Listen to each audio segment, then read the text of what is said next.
hak dan batil tidak diukur dengan kedudukan manusia. Tapi i'rifil haqqa ta'rif ahla. Pelajari yang hak, kamu tahu siapa orang-orang yang berada dalam kebenaran.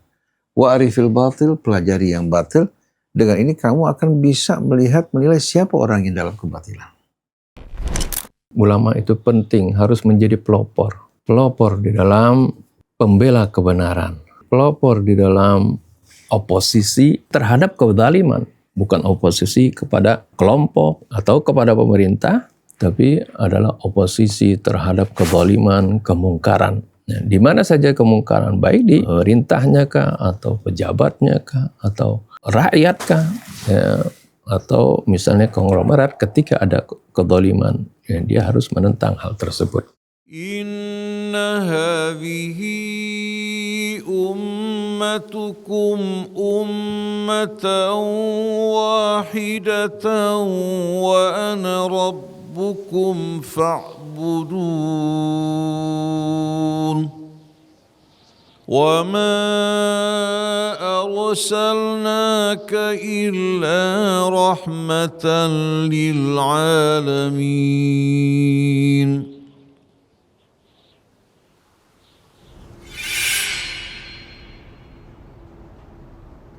Bismillahirrahmanirrahim. Alhamdulillahirrabbilalamin. Allahumma sholli ala Muhammadin wa ali Muhammad. Assalamualaikum warahmatullahi wabarakatuh. Waalaikumsalam warahmatullahi wabarakatuh. Sahabat Ummatan Wahidah dimanapun antum berada, semoga senantiasa dalam lindungan rahmatullah subhanahu wa ta'ala. Alhamdulillah kita berjumpa kembali dalam acara kita Dialog di Bawah Naungan Al-Quran. Sebelum kita mulai dialog ini, mari kita memulai dengan membaca Ummul Quran. A'udzu billahi minasy syaithanir rajim. Bismillahirrahmanirrahim. Alhamdulillahi rabbil alamin. Ar-Rahmanir-Rahim. Maliki yaumiddin. Iyyaka na'budu wa iyyaka nasta'in. Ihdinas siratal mustaqim. Siratal ladzina an'amta 'alaihim ghairil maghdubi 'alaihim waladdallin. Amin ya rabbal alamin. Sebelum kita mulai majlis ini, jika antum semua mendapatkan manfaat dari channel ini, jangan lupa untuk share, like, dan subscribe. Babah Ami Hamzah, ada pertanyaan yang masuk dari netizen. Ustadz, bagaimana cara menyikapi anak-anak yang mulai menunjukkan sikap kritis terhadap berbagai hal, terutama yang berkaitan dengan ajaran agama? Misalnya ada anak yang bertanya, kenapa anak harus berbakti kepada orang tuanya? Karena anak tidak pernah minta untuk dilahirkan. Di mana Ami Hamzah dan Babah melihat fenomena seperti ini? A'udzu billahi minasy syaithanir rajim. Bismillahirrahmanirrahim. Alhamdulillahi rabbil alamin. Allahumma salli wa sallim wa barik ala abdika wa rasulika Sayyidina wa nabiyyina Muhammadin wa alihi wa sahbihi wa sallim. Allahumma hdina subulas salam wa akhrijna minadh dhulumati ilan nur wa hdina ila siratikal mustaqim wa ajirna min adzabi jahannam ya rahman ya rahim ya rabbal alamin. Rabbana zidna ilman wa alhiqna bis salihin. Ikhwan akhwat yang dirahmati Allah, salamullahi alaikum warahmatullahi wabarakatuh. Sikap kritis dalam beragama itu merupakan hal yang dianjurkan dalam Al-Quran. Allah berfirman, wala taqfu ma laysa laka bihi ilm. Jangan kamu ikuti sesuatu tanpa dasar ilmu. Inna sam'a wal basara wal fu'ada kullu ulaika kana anhu mas'ula. Karena baik itu pendengaran kita, pandangan kita, begitu juga kalbu kita, semua akan diminta pertanggungjawaban. Allah berikan semua ini agar kita betul-betul mempergunakannya dengan sebaik-baiknya. Begitu juga Allah Subhanahu wa ta'ala ingatkan agar kita tidak mengikuti hawa nafsu kita dalam mengambil keputusan, kebijakan, ataupun dalam memilih sesuatu. Wala tattabi'il hawa fayudillaka an sabilillah. Jangan ikuti hawa nafsumu, maka dia akan menyesatkan kamu dari jalan Allah. Dalam melihat kebenaran, Imam Ali alaihi salatu wassalam mengingatkan kita dalam melihat kebenaran, kita harus kembali kepada rambu-rambunya, kepada neracanya, bukan diukur dengan kedudukan manusia atau diukur dengan doktrin kelompok maupun golongan. Innal haqqa wal batila la yu'rafani bi aqdarir rijal. Hak dan batil tidak diukur dengan kedudukan manusia. Tapi i'rifil haqqa ta'rif ahla. Pelajari yang hak, kamu tahu siapa orang-orang yang berada dalam kebenaran. Wa arifil batil, pelajari yang batil. Dengan ini kamu akan bisa melihat, menilai siapa orang yang dalam kebatilan. Oleh karena itu Allah tidak meninggalkan kita dalam kebingungan. Allah berikan kita petunjuk yang hak dan tidak meragukan. Al-haqqu min rabbika fala takunanna minal mumtarin. Al-haq itu yang datang dari Tuhan. Ini kebenaran pasti, bukan dari hasil penelitian manusia, bukan hasil pemikiran mereka, tapi merupakan kebenaran yang datang dari pencipta kita dan pencipta seluruh alam semesta, di mana ilmunya meliputi segala sesuatu. Jadi ayat-ayat Al-Quran mengajak kita untuk mengikuti kebenaran yang pasti, bukan dugaan atau kita meraba-raba. Oleh karena itu Allah mengingatkan kita, wa in tuti aktsara man fil ardi yudilluka an sabilillah.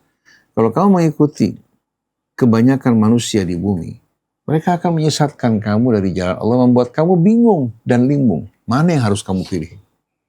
Kenapa in yattabi'una illa dhanna wa inhum illa yakhrusun? Karena mereka hanya mengikuti dugaan dan meraba-raba. Meraba-raba? Bukan mengikuti kebenaran yang pasti. Jadi Islam mengajak kita untuk berpikir kritis. Nah, setelah kita menemukan kebenaran, Allah perintahkan kita untuk mengikuti kebenaran tersebut, bukan hanya sekedar mengetahui. Jadi kalau seorang anak bertanya kepada kita dengan pertanyaan-pertanyaan yang kritis, jangan kita marah, jangan kita keberatan, kita hargai pemikirannya, kita berikan jawaban yang sesuai dengan kebenaran. Sikap anak yang bertanya, mengapa kita diperintahkan untuk berbakti kepada ayah ibu? Padahal kita diciptakan di dunia ini bukan dengan pilihan kita. Ini menunjukkan ada yang salah pada sikap orang tua terhadap anak. Kalau orang tua mendidik anaknya dengan cara yang baik, yang mulia, menumbuhkan kecintaan di hati mereka kepada Allah, dengan perlakuan yang baik juga mereka akan mencintai orang tua mereka. Maka secara apa? Alami anak tersebut, katakan tidak ada perintah agama, anak tersebut akan berupaya untuk apa? Bersikap mulia terhadap kedua orang tuanya. Tapi kalau orang tua perlakukan anaknya dengan perlakuan yang tidak baik, yang tumbuh kebencian, rasa tidak puas di hati mereka, mereka merasa tertekan di saat mereka diharuskan bersikap baik dan mulia kepada orang tuanya, sedangkan orang tuanya memperlakukan mereka dengan cara yang tidak baik. Oleh karena itu, orang tua seharusnya bukan hanya menuntut haknya untuk dihormati, diperlakukan dengan baik dan mulia. Pertama-tama mereka harus menanam kemuliaan dan perlakuan baik di hati anak-anak mereka. Setelah mereka menyaksikan bagaimana perlakuan orang tua mereka dengan mulia, orang tua bercerita kepada mereka, semua ini ayah lakukan karena ayah mentaati perintah Allah Subhanahu wa ta'ala. Ayah ibu bersusah payah, bekerja, berkorban, tanpa sedikit pun mengharapkan balasan dari kalian. Di samping kecintaan di hati kami terhadap kalian, juga ayah menjalankan perintah Allah Subhanahu wa ta'ala. Diingatkan akan nikmat-nikmat Allah kepada anaknya. Anak insya Allah yang memang tumbuh dalam suasana yang baik, bersyukur kepada Allah, akan mensyukuri kebaikan orang tuanya. Bagaimana tidak? Dia menyaksikan ayahnya siang dan malam berjuang, berkorban demi sang anak. Kalau di hatinya ada rahmat, tanpa diperintahkan dia akan memuliakan kedua orang tuanya. Apalagi ayah ibunya bekerja bukan hanya 8 jam. Orang tua bekerja untuk anaknya dengan seluruh waktunya. Ibu yang tidak pernah beristirahat untuk anaknya, apalagi pada saat masa-masa bayi yang penuh ketergantungan pada ibu. Sepanjang waktunya bekerja untuk anaknya. Nah, anak yang menyaksikan perlakuan orang tuanya seperti ini, yang penuh kesabaran, kalau di hatinya tidak memiliki rasa syukur, maka tidak perlu kita menjawab pertanyaan anak tersebut. Tidak perlu kita menjawab pertanyaan anak tersebut, berarti ada masalah kesehatan jiwa pada anak tersebut. Tapi kalau seandainya orang tua memperlakukan anaknya dengan cara baik, anak menyadari hal ini, dengan perintah dari Allah Subhanahu wa Ta'ala, dia tidak akan keberatan sama sekali. Memang itu merupakan keharusan sebagaimana dia bersyukur kepada Allah Subhanahu wa Ta'ala. Nah, kalau dia berkata, padahal kami tidak ingin atau tidak pernah sama sekali berpikir meminta untuk diciptakan, ini menunjukkan bahwa dia mengalami tekanan tinggi, mengalami trauma yang membuat dia berkata seperti ini. Karena kalau orang yang hidupnya baik dan mulia, dia menikmati kehidupan, dia bersyukur kepada Allah Subhanahu wa Ta'ala. Tapi anak yang menghadapi trauma, yang menghadapi tekanan, dan dia tidak mendapatkan bantuan dukungan dari kedua orang tuanya, dia akan mengajukan pertanyaan seperti ini. Saya ingat kepada seorang penyair yang bernama Abul Ala Al-Ma'arri. Pada masa-masa, dilahirkan dalam keadaan buta. Pada masa perjalanan hidupnya yang pertama-tama, dia menyesali dirinya yang lahir dalam keadaan buta. Coba seandainya ibuku tidak melahirkan aku. Kenapa Allah tidak pernah bermusyawarah bertanya kepadaku ketika akan menciptakan diriku? Kenapa aku diciptakan dalam kondisi keadaan seperti ini?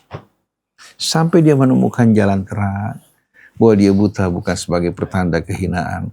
Allah memilih dirinya dalam keadaan seperti ini bukan berarti Allah pilih kasih. Karena tujuan hidup jauh lebih mulia daripada batasan kehidupan dunia ini. Setiap orang dicoba dengan cobaan masing-masing yang menentukan kemuliaannya di hari akhir nanti. Dan orang yang bersyukur ketika berhadapan dengan cobaan seperti ini, dia akan betul-betul menerima dan menyikapinya dengan penuh kesabaran sebagaimana dia mensyukuri nikmat Allah ketika Allah Subhanahu wa Ta'ala berikan kepadanya. Jadi anak-anak semacam ini yang mengajukan pertanyaan seperti ini, biasanya anak-anak ini mengalami tekanan dan trauma. Coba kita datangi anak-anak yang mendapatkan perlakuan mulia dari orang tuanya. Walaupun bukan dari kalangan yang berada, tapi orang tuanya memperlakukan mulia, mendidiknya, memuliakannya. Bagaimana kira-kira sikapnya? Mungkin nggak dia maju pertanyaan seperti ini? Ada sebuah kisah yang menarik. Satu orang hidup miskin, susah, melarat. Dia kerjaannya memaki-maki takdir Allah Subhanahu wa Ta'ala. Dia berkeluh kesah. Dia juga tidak menerima takdirnya, hidupnya dalam keadaan susah, bahkan tubuhnya penuh dengan penyakit. Subhanallah, satu hari dengan izin Allah Subhanahu wa Ta'ala, Allah berikan dia kesempatan yang membuat dia membumbung tinggi, menikmati kesenangan. Allah berikan juga anak-anak yang sehat. Lalu seorang yang pernah mendengarkan ucapan dia bertanya padanya, apa kamu tidak ingat? Dulu kamu pernah mengatakan begini begitu. Setiap hari kamu mencaci takdir Allah Subhanahu wa Ta'ala. Kamu lebih suka memilih kematian daripada kehidupan. Gimana sekarang? Itu kan ucapan saya pada saat sedang menderita. Kita harus maklumi sama dengan orang yang sakit. Jadi saya berkeluh kesah pada saya itu bukan dengan kesadaran, tapi disebabkan karena kondisi saya yang berat. Kalau sekarang, apa yang kamu minta? Kematian segera atau dipanjangkan umur? Jadi kalau kebenaran harus mengikuti kemauan manusia, apa jadinya? Walau ittaba'al haqqu ahwa'ahum lafasadatis samawati wal ardu. Kalau kebenaran harus mengikuti hawa nafsu manusia, langit bumi ini hancur. Nah, Allah menetapkan bumi sebagai tempat kita menghadapi ujian. Allah Subhanahu wa Ta'ala menguji kita dengan penuh keadilan, dengan balasan yang Allah siapkan sesuai dengan perbuatan dan jalan yang kita pilih. Dan kehidupan dunia ini singkat. Kehidupan akhirat dialah kehidupan yang sejati, yang sebenar-benarnya, yang beriman, yang bersyukur, yang bersabar menghadapi cobaan hidup ini. Mereka merupakan para kekasih Allah Subhanahu wa Ta'ala. Tapi yang ingkar pada saat diberikan kenikmatan, yang berkeluh kesah pada saat dicoba dengan kepahitan, mereka lah orang-orang yang gagal dalam menghadapi ujian. Jadi kesimpulannya, bersikap kritis itu merupakan satu keharusan. Dan ulama-ulama juga dalam mengajarkan sesuatu hendaknya bersikap kritis. Jangan hanya memberikan doktrin untuk ditelan, dihafal, tanpa dijelaskan mengapa alasan. Karena Allah berfirman kepada Rasulnya, Ud'u ila sabili rabbika bil hikmati wal mau'izatil hasanah. Ajak ke jalan Tuhanmu dengan hikmah. Dengan hikmah dengan sendirinya mengandung makna yang amat luas. Bukan hanya mendoktrin, tapi memberikan penjelasan dan alasan-alasan yang dapat diterima oleh akal dan hati nurani kita. Begitu juga, Qul hadhihi sabili. Katakan bahwa ini jalanku. Ad'u ilallahi ala basirah. Aku mengajak manusia kembali kepada Allah ala basirah. Bukan hanya secara basar melihat. Basirah itu apa? Menggambarkan apa? Kesadaran dan pemahaman. Jadi aku mengajak manusia ala basirah. Ana wa manittaba'ani. Inilah jalanku dan jalan orang-orang yang mengikuti aku. Wa subhanallah wa ma'ana minal musyrikin. Maha suci Allah. Dan sekali-kali aku bukan orang yang mempersekutukan Allah. Ini ajaran Islam dengan keindahannya. Cuma sayang, sungguh sayang kalau ada sebagian ustadz, sebagian ulama yang tidak mampu menjawab. Terkadang dia beralasan, mengatakan jangan banyak bertanya. Bani Israel tersesat semenjak mereka mulai mendebat nabi-nabi mereka. Padahal bukan begitu. Bani Israel tersesat karena mereka mendebat bukan karena ingin tahu kebenaran, tapi ingin mengelak dari kebenaran.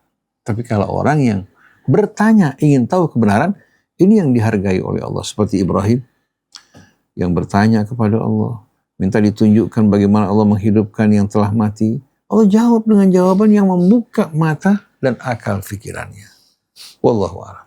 Bismillahirrahmanirrahim. Alhamdulillahirabbil alamin. Allahumma shalli wa sallim ala sayyidina Muhammadin wa ala ali sayyidina Muhammad. Tadi lontaran pertanyaan seperti ini dari generasi Alfa. Generasi Alfa.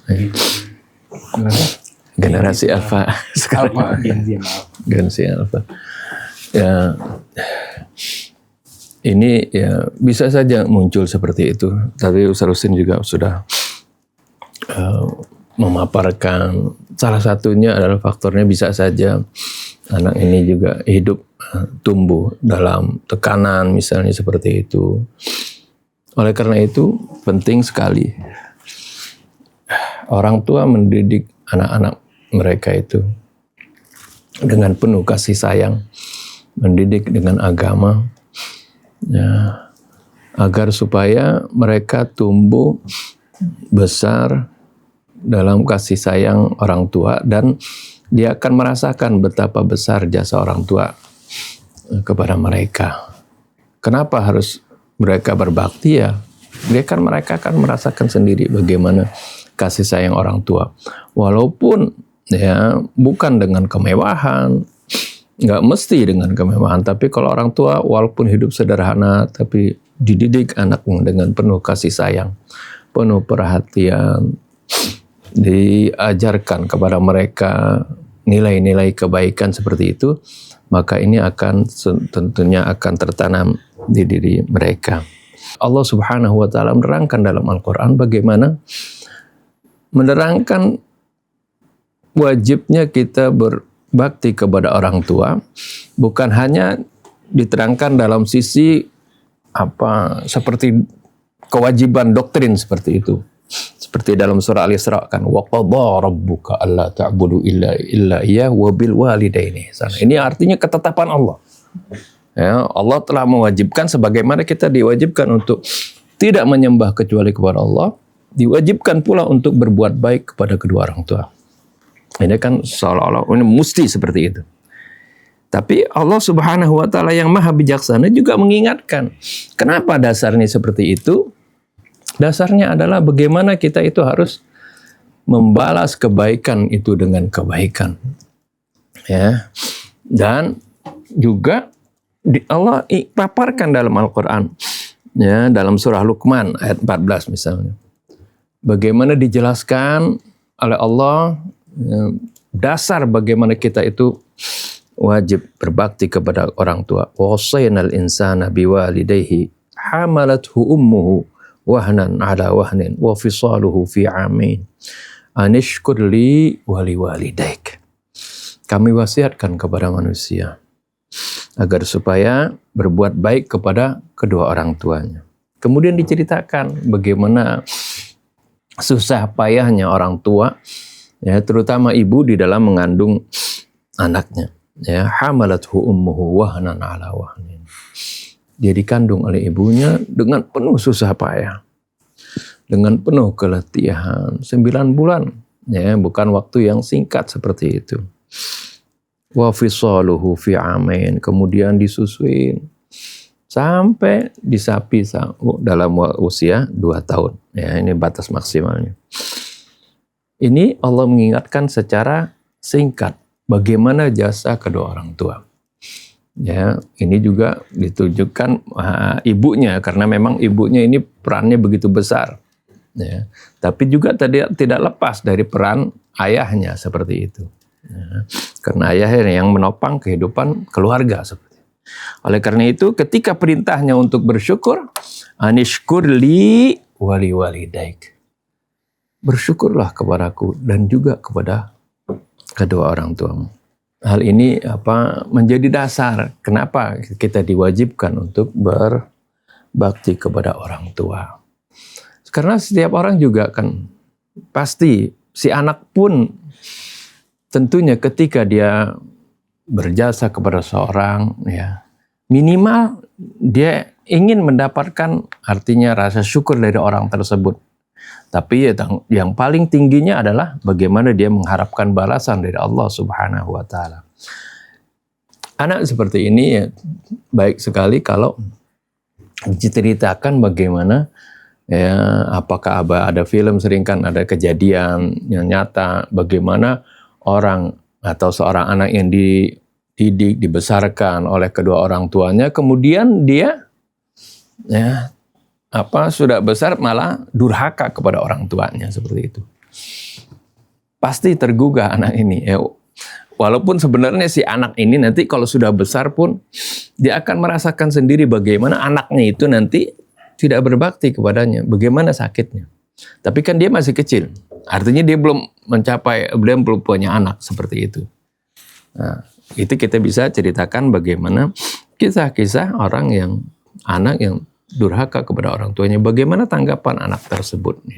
Kalaupun dia tidak minta dilahirkan dari ayah fulan, ibu fulan, itu adalah merupakan sunnatullah, ketentuan Allah Subhanahu wa Ta'ala di alam ini untuk menjaga generasi demi generasi seperti itu, ada kelahiran. Tapi di setiap kelahiran, ya, Allah Subhanahu wa Ta'ala, karena manusia ini adalah makhluk sosial, Allah perintahkan ada kewajiban-kewajiban, ada ketentuan-ketentuan Allah Subhanahu wa Ta'ala yang harus dijalankan oleh manusia tersebut. Karena manusia adalah makhluk yang akan dimintai pertanggungjawaban oleh Allah sesuai dengan kemerdekaan yang Allah berikan kepada dirinya, kemerdekaan atau kebebasan untuk memilih dan kebebasan untuk berkehendak. Oleh karena itu, di samping kebebasan tersebut, ada tanggung jawab yang harus dipertanggungjawabkan di hadapan Allah Subhanahu wa Ta'ala. Dan karena itu perintah di sini, anishkurli, bersyukurlah kepadaku, karena Allah lah yang sebenarnya penganugerah yang utama ketika seorang bisa lahir, seorang dibesarkan. Kalau Allah tidak berikan rasa kasih sayang kepada kedua orang tua, nggak mungkin orang tua itu akan menyayangi anaknya. Bisa saja setelah lahir dibuang seperti itu. Ketika dicabut rasa rahmah di dalam hati si ibu misalnya seperti itu. Tapi Allah Subhanahu wa Ta'ala tanamkan rasa rahmat ini. Oleh karena itu kita harus bersyukur yang pertama adalah kepada Allah. Dan juga kepada kedua orang tua. Karena dengan perantaraan kedua orang tua lah, ya, kita dapat mendapatkan rahmat Allah tadi.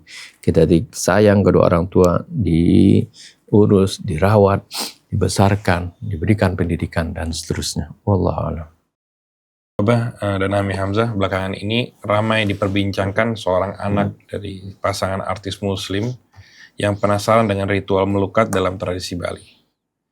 Kedua orang tuanya kemudian mengizinkan sang anak untuk menyaksikan dan mencoba langsung kebudayaan tersebut. Yang menjadi sorotan, orang tuanya menulis bahwa nilai keimanan merupakan urusan keyakinan pribadi yang ada di dalam hati. Sang ayah juga menyampaikan bahwa iman tidak tampak di mata manusia, melainkan berada di tempat yang hanya diketahui oleh pemiliknya dan Allah. Bagaimana tanggapan Baba dan Ami Hamzah terhadap pernyataan tersebut? Apakah keimanan memang sepenuhnya urusan hati? Bismillahirrahmanirrahim. Alhamdulillahi rabbil alamin. Hamdan katsiran tayyiban mubarakan fi kama yuhibbu rabbuna wa yarda. Allahumma atina min indika rahmu wa 'allimna min ladunka ilman nafi'a wa fa'na bima 'allamta. Pernyataan ini merupakan pernyataan yang berlawanan, bertolak belakang dengan definisi keimanan menurut Allah dalam Alkitab. Allah Subhanahu wa taala menerangkan bahwa iman itu bukan hanya sekedar kepercayaan, keyakinan yang bersemayam dalam hati, tapi dibuktikan dalam seluruh aspek kehidupannya. Oleh karena itu, Imam Ai dalam ucapannya mengatakan awwaluddin ma'rifatu. Permulaan atau langkah pertama masuk ke dalam agama dimulai dengan mengenal Allah. Wa kamalu ma'rifatihi at-tasdiqu bih. Kesempurnaan dari ma'rifat itu dengan kita mengaplikasikannya dalam kehidupan kita. Iman kepada Allah dan keislaman, kepatuhan, ketundukan itu merupakan bukti adanya iman di hati kita. Maka para ulama memberikan definisi tentang iman. Al-iman itu ma waqara fil qalbi wa saddaqahul amal. Iman itu yang bersemayam dalam hati kemudian dibuktikan melalui amalnya dalam kehidupan ini.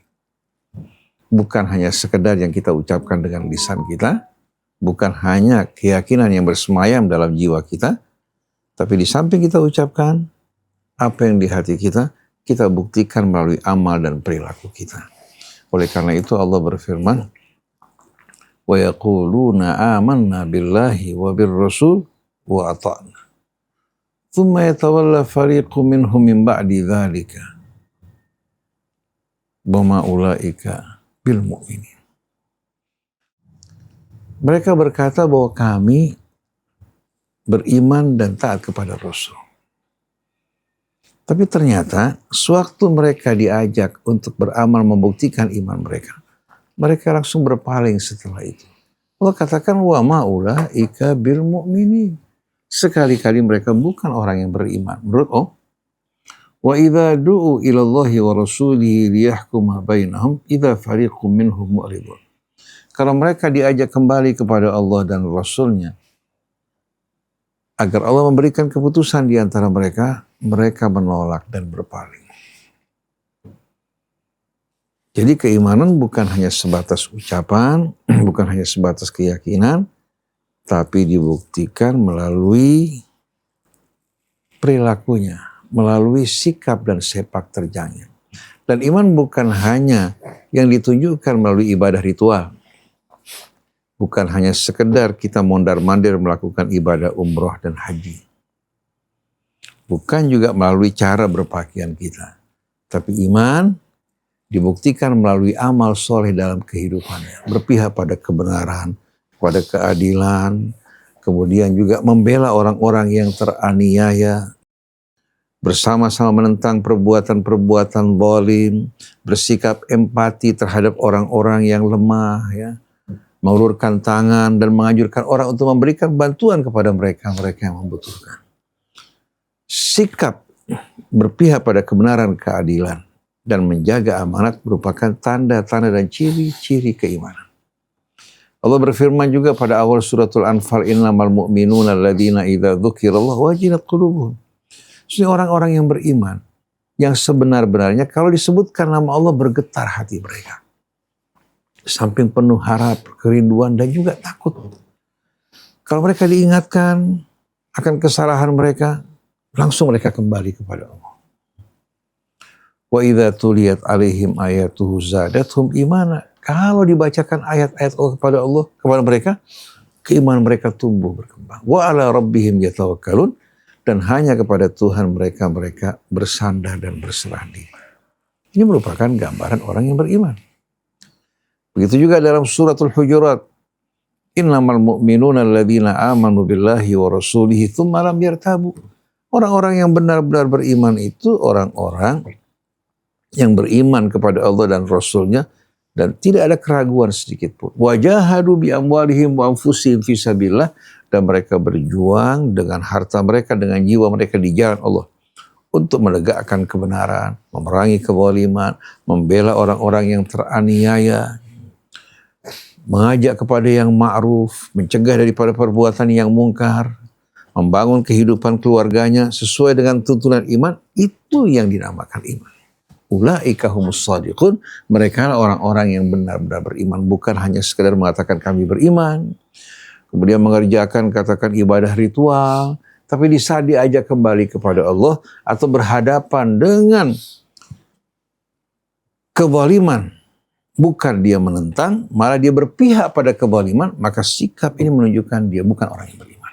Karena orang yang beriman kepada Allah selalu hidupnya mengikuti petunjuk dan bimbingan Allah. Apa yang dicintai Allah mereka cintai, apa yang dibenci oleh Allah mereka pun ikut membenci. Jadi bukan hanya sekedar keyakinan, ucapan, tapi dibuktikan melalui amal perbuatannya sesuai dengan tuntunan Allah Subhanahu wa Ta'ala. Bagaimana dia mungkin mengaku beriman kepada Allah, kepada Rasulnya, tapi perbuatan dan perilakunya justru bertentangan dengan apa yang Allah Subhanahu wa Ta'ala kehendaki dan apa yang diajarkan oleh Nabi kita Muhammad sallallahu alaihi wasallam. Jadi orang tua ini sebetulnya ketika mengucapkan hal ini dia tidak memahami apa itu iman. Sedangkan yang di hatinya bukan iman. Tapi yang di hatinya adalah keimanan menurut dirinya, bukan menurut Allah Subhanahu wa Ta'ala yang telah memberikan tuntunan, bimbingan, petunjuk dalam kitab sucinya, begitu pula yang diajarkan oleh nabinya. Nah, cara beragama seperti ini, beragama sesuai dengan selera dan hawa nafsunya, inilah yang membuat akhirnya agama kita ternoda dan kebenaran menjadi kabur dan hilang. Wallahu a'lam. Ya banyak memang orang-orang yang beralasan ya, dengan tadi ada hadis Nabi al-imanu ma waqara fil qalb, tapi berhenti sampai situ. Dengan keimanan kan yang tahu hanya Allah dan dirinya sendiri. Tapi keimanan yang diinginkan oleh Allah Subhanahu wa Ta'ala adalah keimanan yang dibuktikan dengan perbuatan. Ya, makanya hadis Nabi juga enggak berhenti al-imanu ma waqara fil qalbi, tapi wasaddaqahul amal.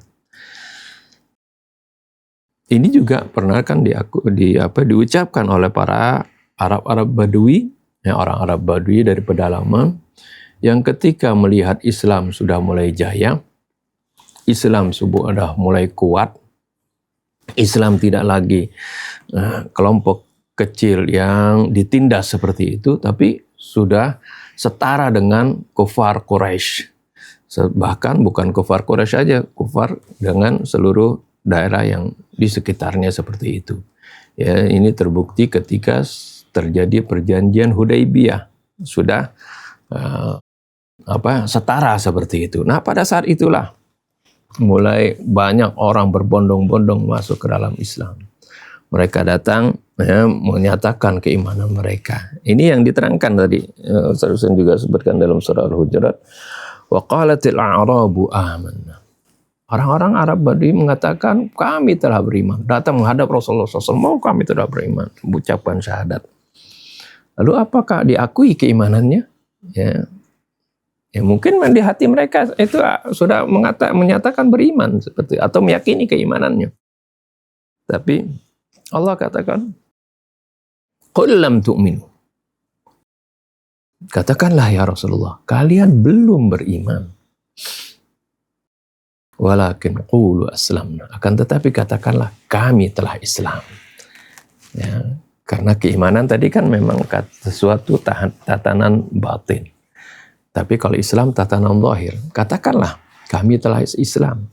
Ya, artinya karena Islam itu syaratnya dia mengucapkan 2 kalimat syahadat. Ya kan itu Islam kan. Ya. Zahir. Kemudian rukun Islam kan kemudian menjalankan sholat, mendirikan sholat. Ya, menunaikan zakat, puasa di bulan Ramadan, pergi haji, itu kan rukun-rukun Islam yang utama seperti itu. Yang tatanan zahir seperti ini.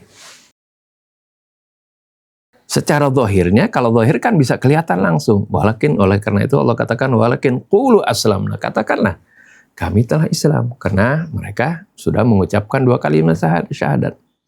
Asyhadu an la ilaha illallah wa asyhadu anna Muhammadar Rasulullah. Tapi keimanannya apa sudah? Belum. Walakin lam tu'minu Allah sebutkan. Ya. Bahkan walamma yadkhulul imanu fi qulubikum. Keimanan belum lagi masuk ke dalam hati kalian. Tapi kemudian ketika keimanan tersebut dibuktikan ya dengan perbuatan, ya, wa in tuti'ullaha wa rasulahu la yalitkum min a'malikum syai'a. Jika kalian taat kepada Allah, menjalankan perintah-perintahnya, menjauhi larangannya, ya, la yalitkum min a'malikum syai'a. Allah tidak akan sia-siakan dari amal kalian. Artinya akan mendapatkan pahala dari Allah Subhanahu wa taala. Innallaha ghafurur rahim. Kemudian ditegaskan seperti ayat berikutnya seperti yang tadi sudah dibacakan oleh Ustaz Husain. Innamal mu'minuna alladzina amanu billahi wa rasulih thumma lam yartabu wa jahadu bi amwalihim anfusihim fi sabilillah.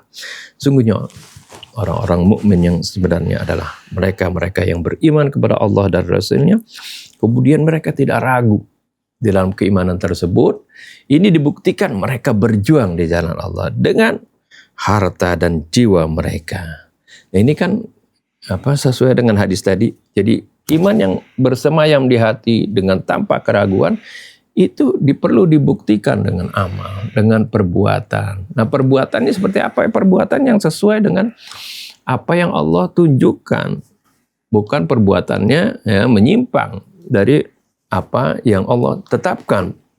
Kemudian tetap mengatakan, oh saya kan tetap beriman seperti itu. Ya, iman saya Allah yang tahu.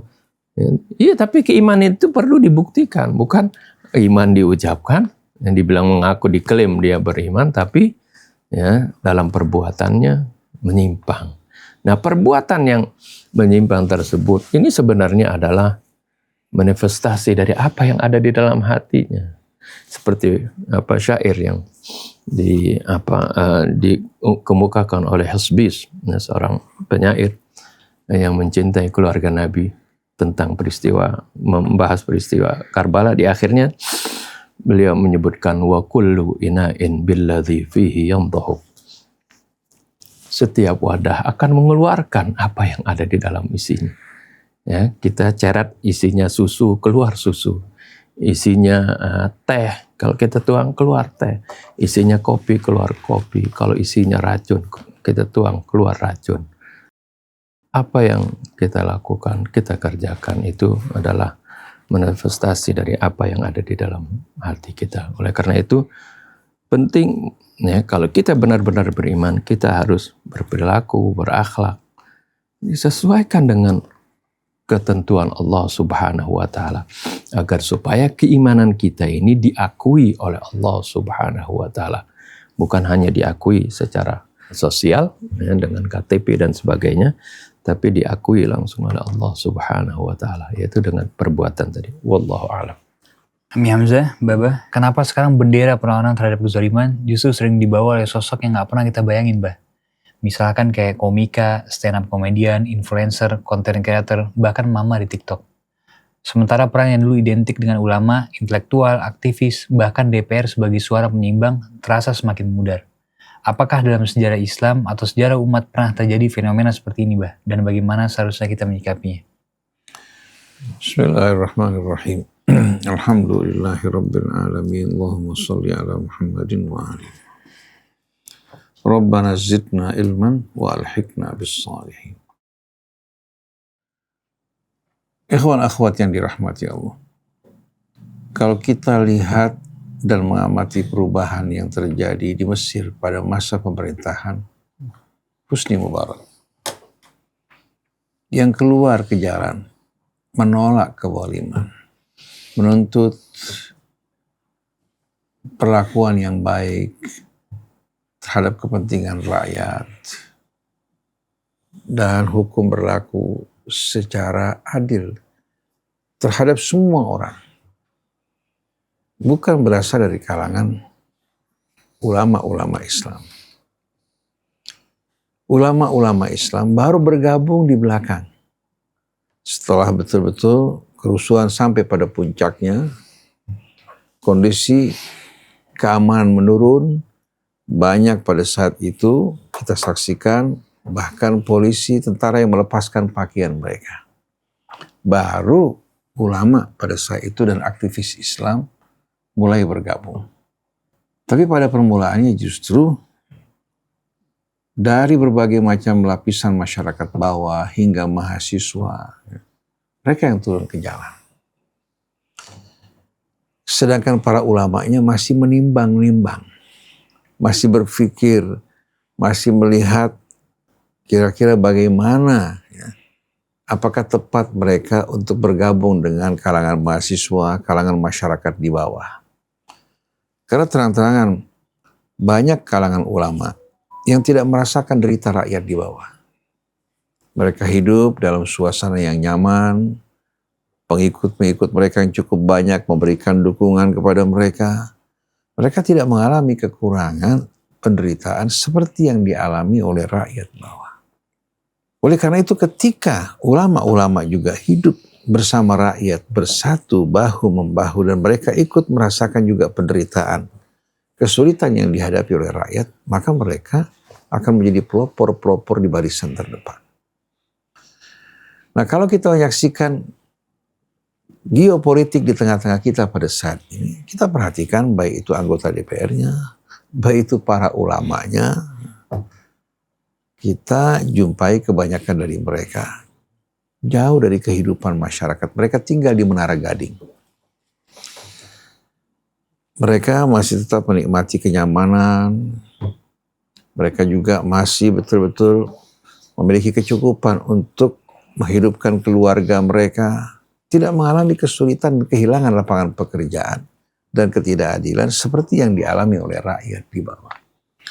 Oleh karena itu, tugas ulama itu bukan berkolaborasi dengan penguasa atau pengusaha untuk mencari kenyamanan, kenikmatan hidupnya, dan kemapanan.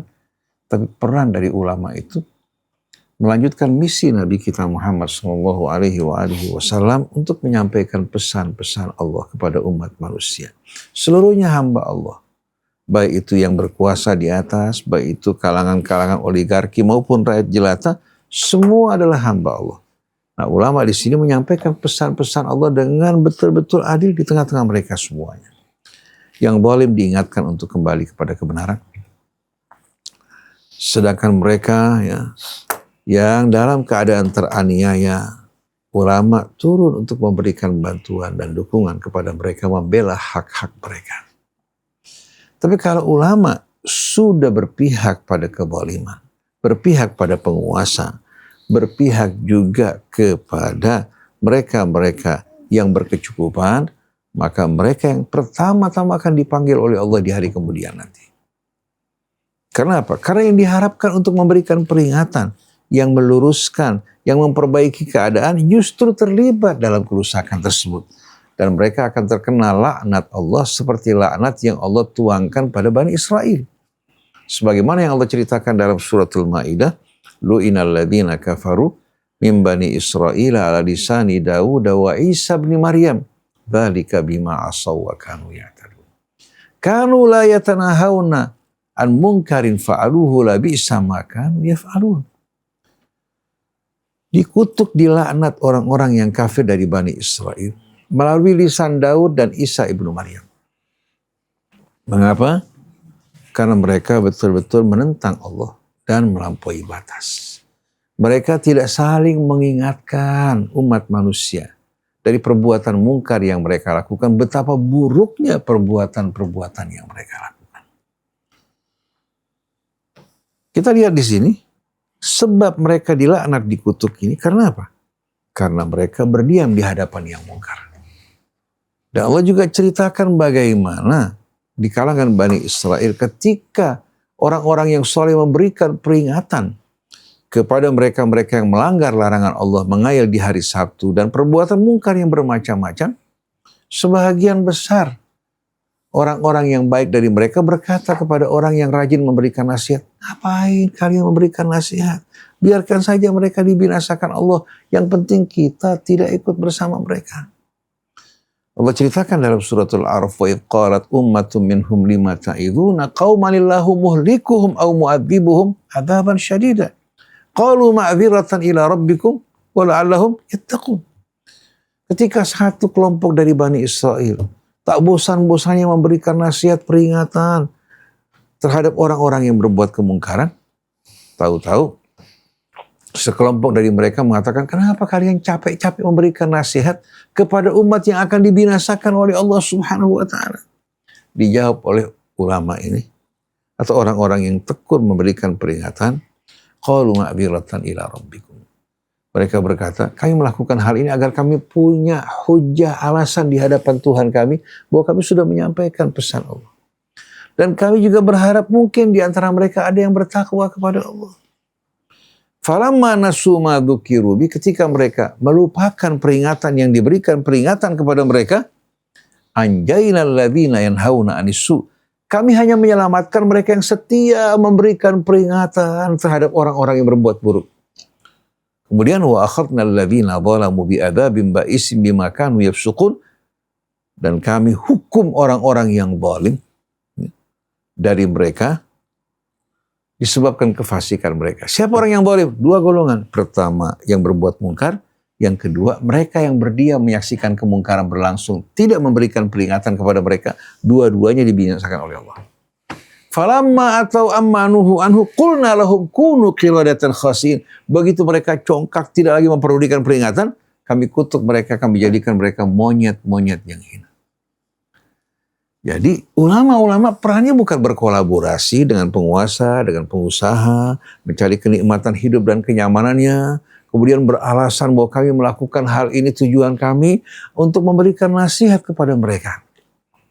Seharusnya mereka tidak berkumpul bersama mereka, memberikan nasihat, datang kepada mereka memberikan nasihat, kemudian kembali ke pos mereka, bergabung dengan rakyat, memperhatikan kondisi mereka, keluhan mereka, kepahitan hidup yang sedang mereka alami, kemudian juga menyaksikan bagaimana orang-orang yang teraniaya, mereka memberikan peringatan kepada orang-orang yang zalim.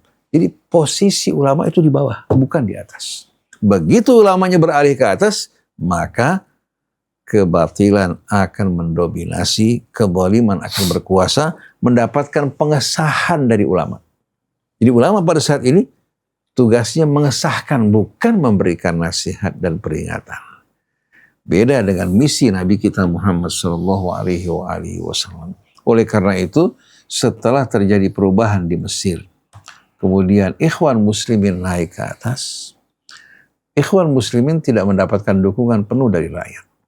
Akhirnya hanya berkuasa beberapa saat digulingkan oleh sisi yang berkuasa saat ini, sedangkan rakyat duduk berpangku tangan tanpa memberikan dukungan. Kalau pada saat itu sisi tidak mendapatkan dukungan dari masyarakat besar, tak mungkin ikhwan akan jatuh. Jadi kesalahan Ikhwan Muslimin bergabungnya di belakang. Setelah kondisi hampir matang, mereka bergabung pada saat tersebut. Kemudian begitu terjadi perubahan, dengan pandai pihak militer Mesir menawarkan negosiasi, memberikan kesempatan bagi Ikhwan Muslimin, mengadakan pemilihan umum juga dalam waktu yang singkat hingga tidak terdapat persiapan. Akhirnya tampilnya Ikhwan Muslimin merupakan jebakan yang dibuat oleh pihak apa? Oleh pihak militer mereka. Kemudian begitu Mursi berkuasa, terjadi pembusukan di sana sini, akhirnya rakyat semua berlepas tangan. Terjadi pembantaian terhadap Ikhwan Muslimin. Dan naiklah kembali tokoh yang tidak kalah zalimnya dibandingkan dengan Husni Mubarak.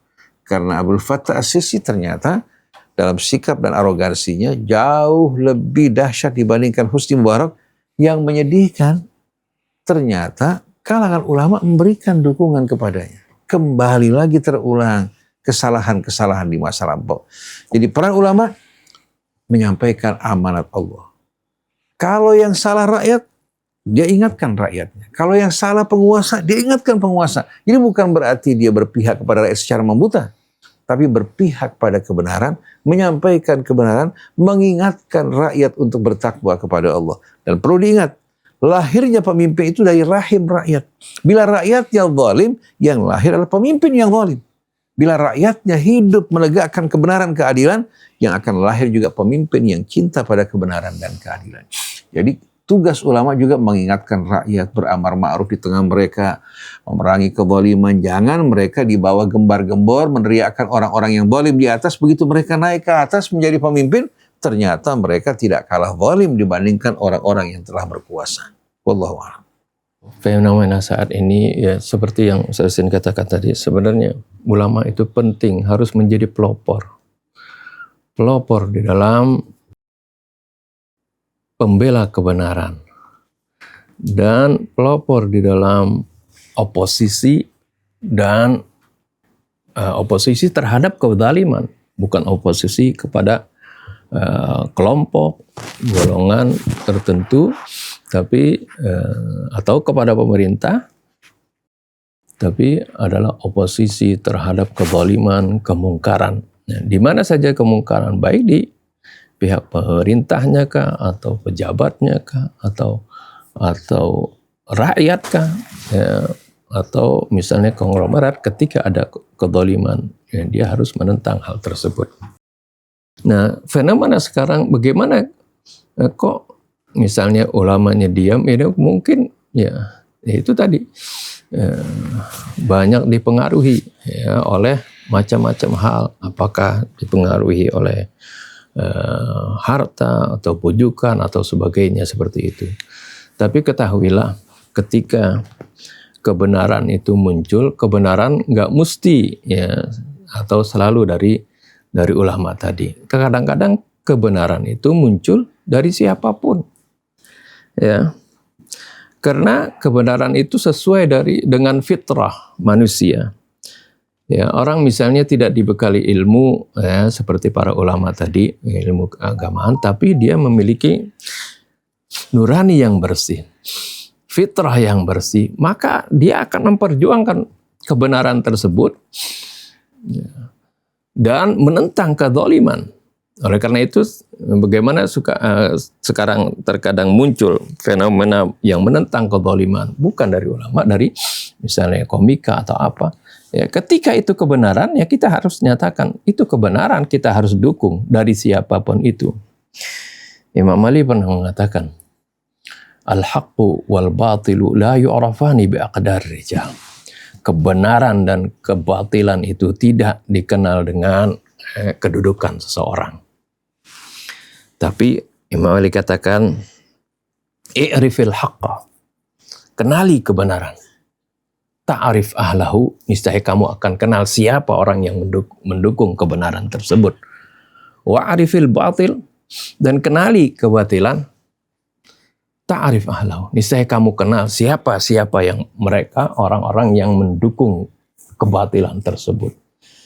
Jadi bukan karena dia kedudukannya, apakah dia ulama atau dia pejabat atau apa, tapi lihat sikapnya, dia pro kepada siapa. Sedangkan Allah sudah katakan, wala tarkanu ilal ladzina zalamu. Janganlah kalian rukun, dekat, pro kepada orang-orang yang zalim. Ini larangan dari Allah Subhanahu wa taala. Jadi yaitu kebenaran terkadang muncul dari siapapun seperti itu. Oleh karena itu kita harus dukung kebenaran tersebut. Ya, ketika misalnya ulamanya terlambat atau seperti tadi, ya, atau ragu-ragu, ya, ada orang yang berani mengucapkan kebenaran, itu harus kita dukung, karena ini pasti setiap kebenaran sesuai dengan hati nurani. Dan ketahuilah agama kita ini itu sesuai sejalan dengan fitrah dan hati nurani setiap manusia. Wallahu a'lam. Alhamdulillah, kita sudah sampai di penghujung dialog kali ini. Jazakumullah khairan katsiran kepada Ami Hamzah dan Baba atas nasihat dan penjabarannya. Semoga bisa menjadi wasilah dan hidayah untuk kita semua. Sahabat Ummatan Wahidah Al-Fakir beserta seluruh petugas kami mohon undur diri. Wassalamualaikum warahmatullahi wabarakatuh. Waalaikumsalam warahmatullahi wabarakatuh.